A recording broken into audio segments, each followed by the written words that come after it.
देव उठणे एकादशी व्रत कथा। एका राजाच्या राज्यात सर्व एकादशीचे व्रत पाळत असे. एकादशीच्या दिवशी प्रजा, चाकरमान्यांपासून जनावरांपर्यंत कुणालाही अन्न दिले जात नव्हते.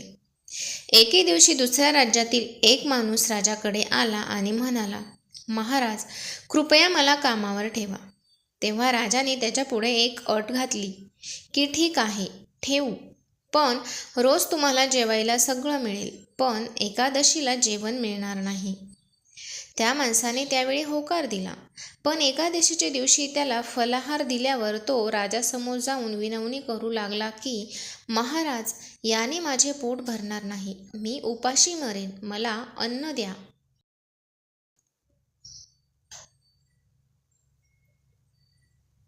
राजाने त्याला परिस्थितीची आठवण करून दिली, परंतु तो अन्न सोडण्यास तयार नव्हता.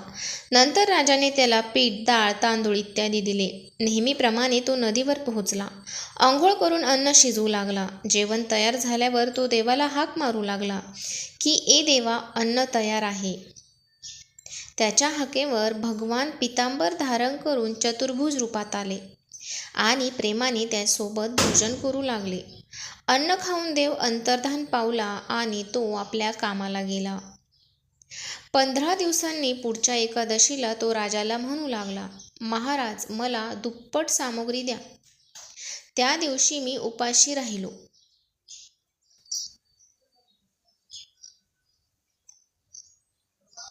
राजाने कारण विचारले असता त्याने सांगितले की देवही माझ्यासोबत जेवतो, म्हणूनच ही सामग्री आम्हा दोघांसाठी पूर्ण नाही. हे ऐकून राजाला फार आश्चर्य वाटले. राजा म्हणाला की देव तुझ्याबरोबर खातो यावर माझा विश्वास बसत नाही. मी खूप व्रत पाळतो आणि पूजा करतो, पण देव मला कधीच दिसला नाही. राजाचे म्हणणे ऐकून तो म्हणाला की महाराज, विश्वास बसत नसेल तर या आणि बघा. राजा एका झाडामागे लपून बसला. त्या व्यक्तीने जेवण तयार केले आणि देवाला हाक मारली, पण देव आला नाही. शेवटी तो म्हणाला की अरे देवा, तू आला नाहीस तर मी नदीत उडी मारून जीव देईन. पण देव आला नाही. मग प्राण अर्पण करण्यासाठी तो नदीकडे निघाला. आपल्या प्राणाची आहुती देण्याचा त्याचा ठाम इरादा जाणून लवकरच देव प्रकट झाले आणि त्याला थांबवले आणि त्यांनी एकत्र बसून जेवण केले. खाऊन पिऊन झाल्यावर त्यांनी त्याला आपल्या विमानात बसून आपल्या निवासस्थानी नेले.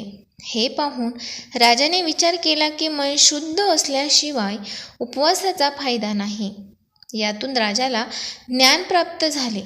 त्यानेही मनापासून उपवास सुरू केला आणि शेवटी स्वर्गप्राप्ती झाली.